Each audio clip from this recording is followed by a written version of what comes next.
Buenas tardes, don Fernando, buenas tardes, Antonio, Manolo. Bienvenidos todos a esta última conferencia que la va a impartir don Jaime Mayor Oreja. Quisiera hacer una consideración previa en honor a la que ha sido mi profesión toda mi vida. Aquí junto a mi nombre parece que soy abogado, no ejerzo, en realidad no soy abogado. Soy un simple licenciado en Derecho y he pertenecido al Cuerpo Nacional de Policía, habiéndome jubilado con la categoría de comisario. Mi principal aval para estar aquí es que pertenezco a la Asociación Católica Propagandista. Y hecha esta salvedad, nos acompaña esta tarde don Jaime Mayor Oreja. Es un poco mayor que yo, nada más, poco. Nacido en San Sebastián, ingeniero agrónomo y habiendo realizado estudios también de Derecho, ha sido diputado en Corte y eurodiputado. Yo no sé por qué estoy diciendo esto, porque todo el mundo conoce. Ir con él por la calle es saludarlo todo el mundo. Ha sido ministro del Interior del Gobierno de España en la sexta legislatura, del 96 a 2001. Por experiencia personal, y él sobre todo, eran unos años muy duros, tanto antes como después. Ha sido parlamentario europeo en el 2004. Fue secretario de la Juventud de la Asociación Católica de Propagandistas en los años 75-76 y nos une una cosa en común, que somos católicos practicantes. Está en posesión de condecoraciones tales como la Gran Cruz al Orden al Carlos III, la Medalla al Orden al Mérito Constitucional y la Medalla a Robert Schuman por su labor en pro de la libertad y la democracia en Europa en el 2009. Es un placer tenerlo en Córdoba en esta 12ª jornada de Católicos y Vida Pública.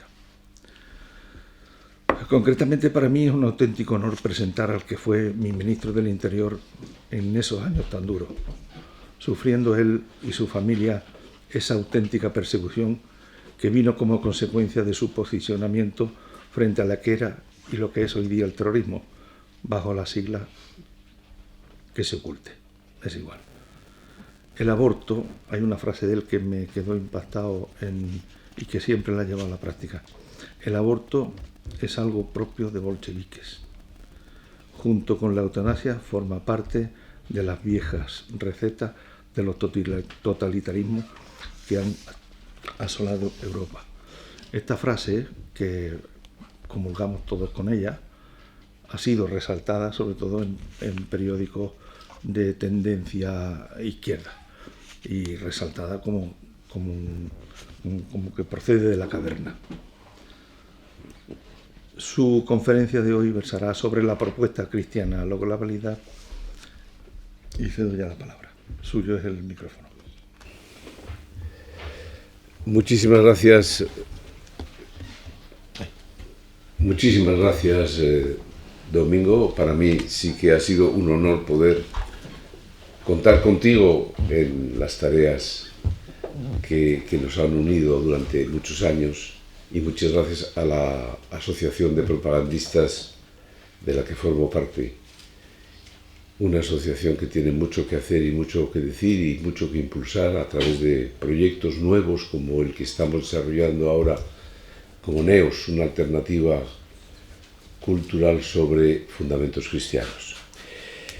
El título de la charla o conferencia, llámenlo como quieran, es Propuesta cristiana a la globalidad. Y por eso la propuesta que yo me atrevo a enunciar y luego desarrollaré es el título de un libro que ha sido publicado hace pocas semanas, ha sido presentado hace un mes en el CEU, escrito por Ricardo Calleja, y que resume la propuesta: vivir como si Dios existiera, una propuesta para Europa. Vivir como si Dios existiera, fundamentalmente nos viene a decir que estamos viviendo en Europa desde hace décadas como si Dios no existiera. Y la expresión como si Dios no existiera fue atribuida a un protestante, probablemente el único que no se sumó al nazismo en los años 40 en Alemania, Dietrich Bonhoeffer, que fue asesinado en 1945, que utilizó el término vivir como si Dios no existiera, pero en sus últimos momentos dijo que este es el fin, para mí, es el principio de la vida.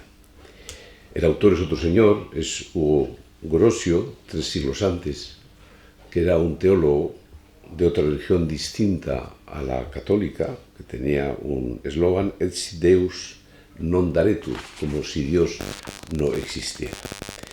Pero lo que vengo a subrayar es que la clave es que estamos viviendo como si Dios no existiera. Y el propio Papa Benedicto XVI hace una afirmación que recojo literalmente y que resume muy bien lo que nos sucede. Una sociedad en la que Dios está ausente, una sociedad que ya no le conoce y que le trata como si no existiera, pierde su criterio. Y decía, se nos ha asegurado que se alcanza la libertad en una sociedad cuando Dios muere, pero sucede lo contrario. La muerte de Dios en una sociedad también significa el fin de la libertad, porque lo que muere es el sentido que proporciona orientación y porque desaparece el criterio que nos señala la dirección correcta, enseñándonos a distinguir el bien del mal. Porque yo me atrevo a añadir que una libertad sin límites no es libertad, sino que te empuja a la esclavitud, porque no hay libertad para hacer el mal, solo hay libertad para hacer el bien. Ese bien que ha sido expuesto tan brillantemente hace pocos minutos por estas representaciones tan ejemplares de lo que significa la fe en la ayuda a los demás. Todos sabemos que la sentencia que la libertad nos hará verdaderos es una mentira. En cambio, todos sabemos que la verdad nos hará libres es una verdad evangélica. Y solo cambiando el orden de las palabras son dos planteamientos, dos filosofías de vida completamente diferentes. Nosotros defendemos de que la verdad nos hará libres, porque, como antes decía, la libertad no nos hace verdaderos. Hacer lo que te da la gana, o cuando te da la gana y como te da la gana, no te hace ser verdadero, lo que te hace es ser un fresco, pero no te hace verdadero. Pues bien, hecha esta introducción, yo sí me atrevo a afirmar que para explicar lo que nos pasa en Europa, en el mundo occidental, la causa entre las causas hay que encontrarla en la pérdida de fe, en la pérdida del sentido de la trascendencia, en la pérdida de la dimensión espiritual de la persona, la pérdida de referencias permanentes. Y desde hace ya décadas, en Europa, cuando tuvimos la oportunidad, una vez que cayó el muro de Berlín, de hacer una constitución europea, con un prólogo, una introducción, que simplemente recordase las raíces cristianas de Europa, fracasó aquella iniciativa. Y a partir de ese momento hemos sufrido como una enfermedad, una amnesia. Hemos legislado en el Parlamento Europeo, en los parlamentos nacionales de espaldas a Dios, dicho de una manera muy rotunda y muy clara, como si Dios no existiera. Pues bien, me voy a referir ahora, hecha esta introducción, al papel de los católicos en la vida pública, en el día de hoy. El papel de los católicos en la vida pública pues está muy desaparecido, porque prácticamente hoy afirmar esta fe no te da una buena credencial en los partidos políticos. Antes era un premio exagerado, ahora es fundamentalmente un castigo innecesario. Por eso nosotros lo primero que tenemos que entender los católicos en la vida pública es que nuestra principal obligación es buscar, defender y saber sufrir por defender la verdad, sabiendo que la mentira siempre es más fácil que la verdad. La mentira siempre está en la superficie. La mentira se expande y la verdad se busca. La verdad está en la raíz, está en los fundamentos. Y eso hoy, en una sociedad dominada por la comodidad, una civilización de fin de semana, esencialmente es más difícil que nunca. Por eso creo que todos, creyentes y no creyentes, tenemos en el ámbito público un compromiso con la verdad. No se trata de imponer la fe. Como decía el Papa Benedicto XVI, la fe se propone, y yo me atrevo a añadir, la fe no se impone, pero no se esconde. Y en ese difícil equilibrio, es decir, no esconder tu fe y no imponer tu fe, pienso que lo hemos roto. Yo creo que hemos escondido innecesariamente muchas veces la fe. Y cuando uno no me ha dado la fecha de nacimiento por cariño, el domingo, pero al final en la vida te quedan muy pocas cosas. En la vida yo, si tuviese que resumir, lo que me queda es la fe y la familia.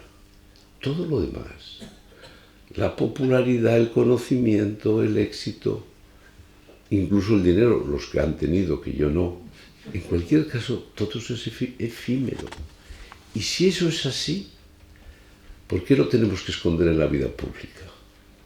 ¿Por qué tenemos que esconder esa convicción tan arraigada en nuestro ámbito personal y familiar?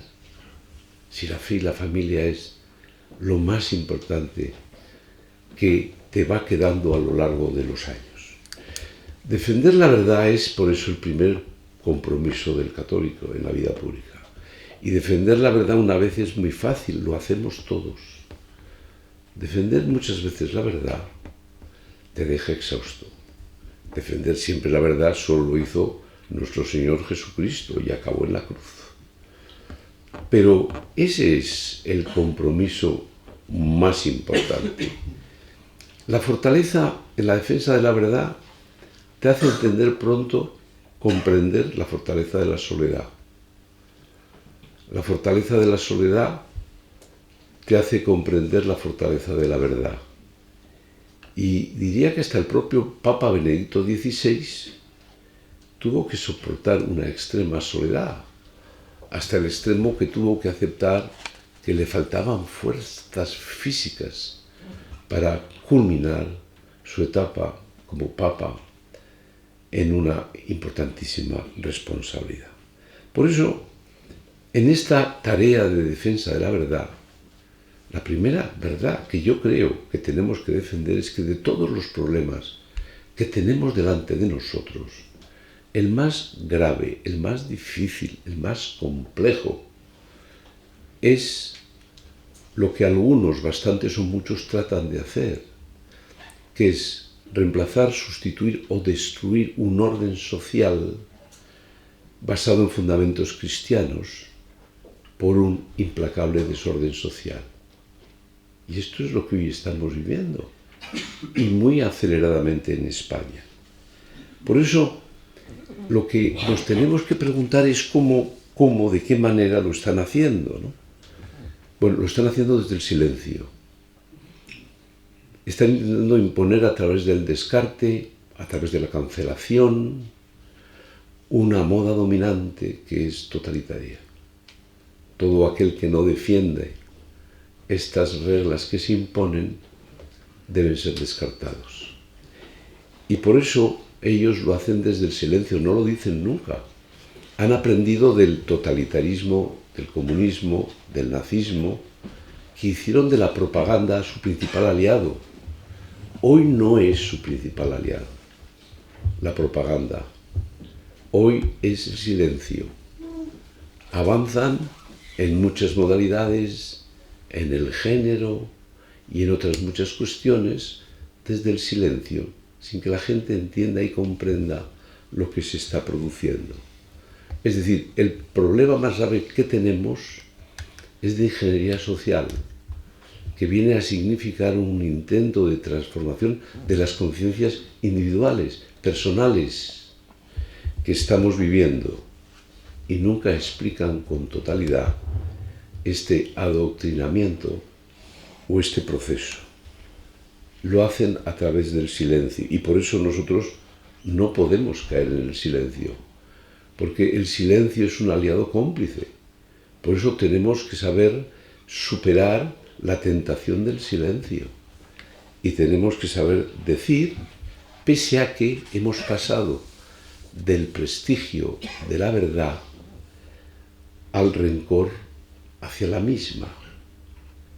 Hemos huido de la verdad como de la peste, porque es incómoda y porque, como hemos mal administrado un bienestar material, hemos ido perdiendo referencias permanentes, una de ellas la fe, desde el silencio y desde lo que puede significar una dificultad a veces insalvable, nuestro miedo. Nuestro miedo reverencial a una moda dominante, a un ambiente, porque eso es lo que hoy dificulta más nuestra voz. Por eso cuesta buscar la verdad, cuesta sufrir por la verdad, y es más fácil sumarse y propagar la mentira a través de esa moda dominante. Cuando yo pienso en ese esfuerzo de decir la verdad y me dirijo a jóvenes, lo primero que les digo es que tienen que entender la diferencia entre mi generación y su generación. Mi generación fue una generación de posguerra, de post-tragedia. Yo nací 11 años después de la Guerra Civil Española. 5 años, 6 años, después del final de la Segunda Guerra Mundial. Nosotros no necesitamos diagnosticar el momento en el que vivíamos. Las tragedias ya habían hecho el diagnóstico. Las guerras habían diagnosticado el momento. Lo único que sabíamos es que abríamos una nueva etapa. La generación de hoy, la de los jóvenes, el problema que tienen ellos y nosotros es que no sabemos en qué momento de la historia vivimos. Podemos intuir que, como la historia es cíclica, han pasado 80 años del final de la Segunda Guerra Mundial. Probablemente estamos en el final de una etapa, no en el final de Occidente, pero sí estamos en el final de una etapa de Occidente. Pero ellos tienen que saber entender y comprender, diagnosticar el momento en el que han vivido. Sin nostalgia. Hay un libro de Fabrice Haddad que tiene un título también muy evocador, que yo coincido, la suerte de haber vivido en nuestro tiempo. Nosotros tenemos esta suerte, pero también tenemos que saber entender y comprender las dificultades del tiempo que nos ha correspondido vivir a nosotros. Por eso vivimos momentos de tránsito, de transición, de decadencia, de crisis, de final de una etapa. Y eso se observa simplemente deteniéndose en el desorden político y social que existe en todas las partes del mundo occidental, no solo España. La transición se manifiesta de formas distintas, pero obedece a la misma crisis, a la pérdida de referencias permanentes, a una mala administración del bienestar material y una destrucción paulatina de referencias permanentes. En Estados Unidos, la transición es en la dirección de la polarización, de la fractura social. Nunca aquella sociedad se había fracturado tanto como hoy, tras la Segunda Guerra Mundial. En Europa se transita hacia la nada. En la América española se transita hacia la dictadura y el comunismo, como podemos observar en todos los procesos electorales en los últimos años. Y en España estamos en la mitad, entre lo que es la transición a la nada y hacia una tendencia totalitaria. Y España requiere una explicación singular de nuestra transición. Nosotros vivimos no la buena transición, la que hicimos en los años 70, no, en una dirección, una transición en la mala dirección. Y nosotros estamos transitando del crimen, de la violencia, a la mentira. Hay que otra vez decir la verdad. Estos 50 años de democracia, prácticamente 50, nosotros hemos vivido determinados por la violencia terrorista. No solo amenazados, como el resto de los países occidentales, determinados. No se hubiese producido la celeridad del proceso autonómico español sin violencia. No se hubiese producido las diferencias entre comunidades autónomas por la vía rápida, comunidades autónomas por la vía lenta, sin la violencia. No se hubiese producido una aceleración en tantas y tantas competencias, educación, por ejemplo, sin la presión de la violencia. No tendríamos hoy un déficit energético tan importante, es decir, sin ninguna central nuclear como puede ser la situación en Francia, donde las hay, sin que ETA, a través de la destrucción de la central nuclear de Lemóniz, no hubiese destruido para muchas décadas la energía nuclear para España. No hubiésemos vivido lo que estamos hoy viviendo sin el atentado del 11M, que fuesen los que fuesen sus autores, determinó un cambio profundo que no nos hemos recuperado. Por eso, especialmente a partir de ese año, del 2004, vivimos 2 décadas presididas por la mentira. Y eso explica este tránsito que se hace a través de un proceso en el que fundamentalmente se transita del crimen determinante a una mentira retorcida pero también determinante. La mentira se ha hecho norma y se ha hecho ley en España. La ley de memoria democrática, la ley de memoria histórica, la ley del bienestar animal, la ley trans, las leyes de género, las leyes de diversidad familiar, la ley del sí es sí. Tantas leyes son la expresión de la mentira. Y eso esencialmente es un proceso, una transacción que en un momento determinado se produce en España a partir del 2004, en el que buena parte de la izquierda española, a partir de Zapatero, lo que hay es un acuerdo marco. Unos dejan de matar, pero otros se encargan en transformar la sociedad española de arriba abajo. Pues ese es el compromiso con la verdad que tenemos. Hay que atreverse a decir la verdad, aunque lo cómodo es decir, hemos derrotado la violencia, hemos derrotado a ETA, no ha habido un proceso, no ha habido intermediarios internacionales, no ha habido más que supuestamente una derrota a una organización terrorista. No hemos dicho la verdad cuando una organización como ETA no solo es una organización terrorista que mata, es un proyecto contracultural, cuyo objetivo no solo es la destrucción de España, sino su objetivo es la destrucción de un orden social asentado en fundamentos cristianos.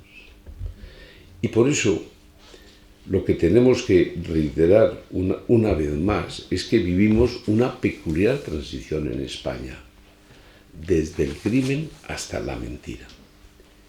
Saliendo de España, la guerra de Ucrania que vivimos, que ahora hacemos poco caso, sin embargo es la expresión de que en un momento determinado un tirano, un hombre implacable como es Putin, olfatea y huele la debilidad y la decadencia de Occidente.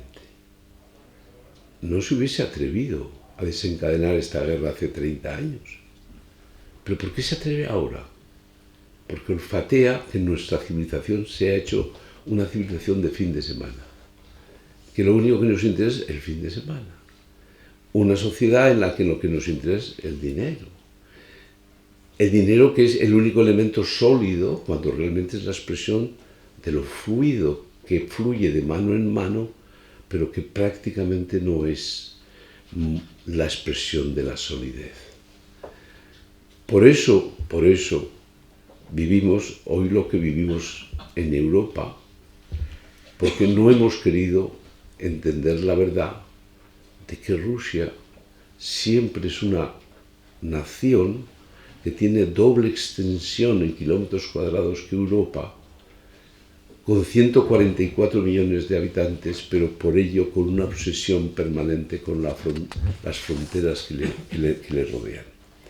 Por eso, todo esto, la comodidad confluye en una agenda, que es la Agenda 2030, que algunos quieren santificar, cuando realmente la Agenda 2030 viene a significar simplemente el asentamiento de una sociedad radicalmente diferente de aquella que se ha construido sobre fundamentos cristianos. No me voy a detener en la Agenda 2030, pero es evidente que forma parte de una moda dominante.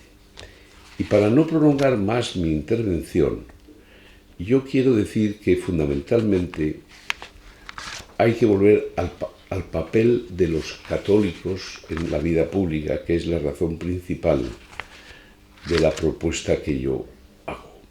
Repito, el problema entre los problemas no son los impuestos, ni la inflación, ni lo que puede significar hoy el índice al premio del consumo, aunque eso nos preocupa a todos, especialmente a las amas de casa, y con razón. No, el problema es que tratan de sustituir y reemplazar una sociedad por otra. La causa entre las causas es la falta de fe, porque vivimos con una pérdida de referencias permanentes derivada de una mala administración de un bienestar material que ha necesitado destruir esas referencias permanentes en nuestra sociedad. Eso es lo que nos está llevando al desorden. Cada vez van a ser más duras las manifestaciones de los colectivos buscando mejor sus deteriorados intereses, pero fundamentalmente porque faltan referencias permanentes, porque ha entrado en crisis el bien común y cada uno busca solo su bien particular, porque fundamentalmente hoy lo que esencialmente ha entrado en crisis es un gobierno y un prestigio de la vida pública. Hoy no tenemos un gobierno, hoy tenemos un proceso en el gobierno.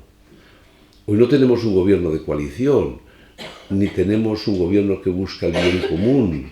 No, tenemos un gobierno que es un proceso y que busca esencialmente dividir y enfrentar a los españoles, volviendo a ese cainismo tradicional de unos buenos y otros malos, y que algunos, quizás con ingenuidad, creíamos haber superado tras la transición democrática española.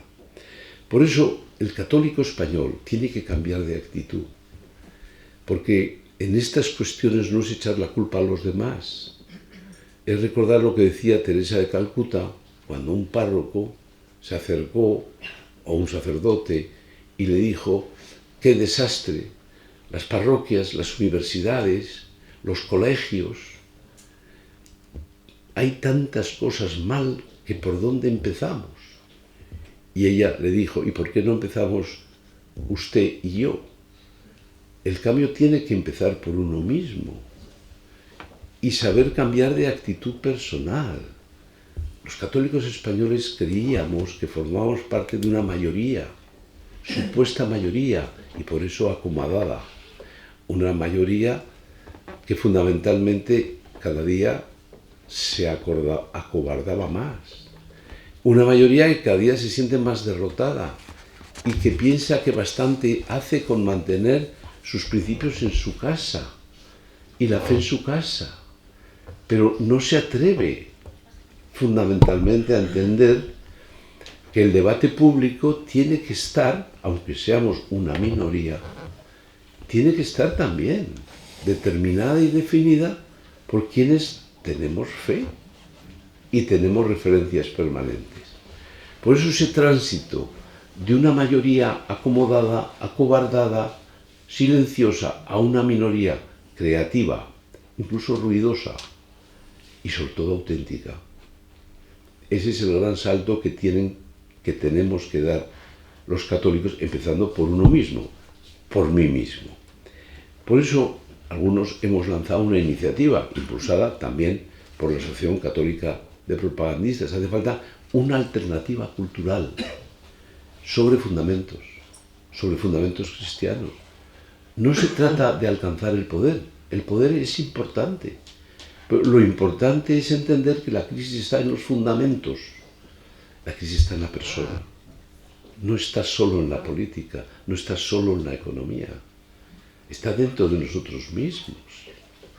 Y fundamentalmente Neos lo que trata es de concentrarse en la defensa de esos fundamentos, que es donde está la crisis, en la crisis de la persona. Y necesitamos que en cada ciudad española haya un grupo de personas que crea en esto y que, sabiendo que no es época de recolección, sino de siembra, pues que sean capaces de ser perseverantes y tenaces y que quieran tener su presencia en la vida pública. Nosotros no queremos hacer de Neos un partido político, ni lo vamos a hacer, ni lo pretendemos. Pero sí lo que queremos es que haya grupos de personas que sean capaces de entender que además de esas tareas tan esenciales que habéis definido, asistenciales, de caridad, de trabajo hacia los demás, alguien tendrá que ocuparse del debate cultural, que nos están goleando, que no es que estemos perdiendo 3-2, es que estamos perdiendo 9-0. Y a mí, que me parece la religiosidad popular una de los grandes activos de España, lo que no es posible es que al mismo tiempo, llenando todas las procesiones, pero en la eutanasia, en el género, en la ley trans, el silencio. Porque esos son los fundamentos que hoy están atacados, que están tratando de ser sustituidos, cambiando las conciencias de las personas. Yo vengo de un país vasco en donde no hubo una nueva conciencia nacional. No, lo que hubo fue una crisis de conciencias personales. Mi generación dejó de creer. Y el ambiente exterior ridiculizó a tantas y tantas familias que sus convicciones quedaron ridiculizadas. Y por eso no es un problema político solo de España, en País Vasco y Cataluña, sino que lo que hay es una crisis de conciencias individuales, personales, que dejaron de creer, que abandonaron la fe, que dieron la espalda a Dios y que fundamentalmente sustituyeron una religión por otra, la religión católica por una nueva religión, la ruptura, un nacionalismo de ruptura, que evidentemente es el proceso en el que hoy estamos viviendo, que estamos padeciendo y que probablemente hará que ETA gobernará el País Vasco el año 2024, porque esa cultura esencialmente está ganando la batalla por incomparecencia cultural. Y ese es el gran debate que tenemos delante de nosotros. Por eso, aquí hay dos actitudes ante esta situación, ante la crisis de los fundamentos, ante la crisis de la persona, ante la crisis de fe. Hay una primera actitud que es la de la adaptación. Esto es irreversible. Lo que hay que saber es adaptarse antes que después. Eso está también dentro de la Iglesia. Pero lo que es evidente es que esta, en mi opinión, no es la solución. Y hay otra actitud que es la de la resistencia. La resistencia, la denuncia y sobre todo la propuesta. Nosotros tenemos que tener capacidad de propuesta, no solo de denuncia, no solo de resistencia. Tenemos que saber proponer. ¿Qué significa tener unos fundamentos cristianos? ¿Qué significa tener fe? ¿Y eso en qué se traduce? ¿Cuál es nuestra propuesta? No basta con denunciar el aborto, que hay que hacerlo, sino que hay que hacer una propuesta alternativa de la vida. No basta con decir que se está modificando la naturaleza de la familia, no, hay que potenciar el significado de la maternidad, el valor de la maternidad. No es suficiente decir que la autodeterminación es el siguiente paso que vascos y catalanes, nacionalistas vascos y catalanes, van a dar en los próximos tiempos. No, no, hay que proponer una España, que sea una España que vaya más allá de la Constitución, una España en sus fundamentos y en sus convicciones y en sus raíces y en sus tradiciones. Bueno, esta es la propuesta alternativa. Esto es lo que nos corresponde hacer, pero para eso, sobre todo, tenemos que despojarnos de un sentimiento de derrota. Nos sentimos derrotados. Creemos que hemos perdido. Creemos que ya lo nuestro es algo del siglo pasado. Y ese es el gran esfuerzo que fundamentalmente tenemos que hacer. Yo siempre pongo el ejemplo en ese terreno de mi modestísima evolución personal. Cuando yo comencé en el País Vasco, en el año 77, mi andadura política, yo pensaba que el proyecto que rodeaba a ETA era imbatible. Se producían todas las circunstancias históricas para que fuese imbatible. Y al cabo de los años me fui dando cuenta que se les podía derrotar. Y ese cambio simplemente de actitud fue determinante. Luego llegaron otros y lo estropearon todo. Pero en cualquier caso, fue un cambio de actitud personal. De sentirte derrotado a tener la convicción de que esta batalla, si tienes convicciones, si tienes fundamentos, si tienes fe, la puedes ganar. Por eso es la apelación a un cambio de actitud personal el final de mi intervención, y singularmente de los católicos españoles, que tenemos que saber estar en la vida pública, nos tenemos que saber movilizar, tenemos que alejarnos del silencio, tenemos que participar y no podemos permanecer en este silencio cómplice con todo el esperpento que está viviendo nuestra nación española. Muchas gracias.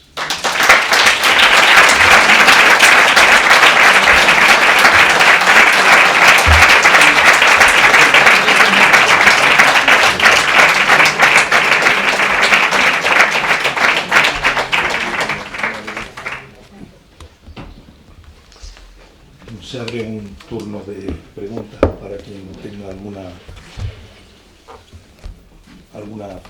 presentar contra No. al ponente. También Yo- contra, yo- admito todo. Yo tengo una de las reflexiones que he tenido y la tengo desde hace tiempo, porque sé que descartamos o dejamos mucho la difusión del Evangelio o la difusión en los sacerdotes. Tengo experiencia personal en el sentido de que nos descuidamos, no, eso es cosa de cura, los curas deben hacer. Yo hay una frase que siempre llevo en mi mente, que es: tenemos que ser corresponsales del Evangelio, los que nos consideramos católicos y cristianos, y tenemos que ser también corresponsables en la difusión del Evangelio. Y lo principal, ya lo decía, lo principal es el ejemplo, la actitud que nosotros presentemos ante los demás, y en segundo lugar, lógicamente, hacer las cosas con amor, que es lo que nos pedía Jesucristo: caridad, amor. Ahí lo dejo, a ver si alguien quiere ahondar un poquito más. Yo aprovecho y abuso porque hago un complemento estando de acuerdo al 100%.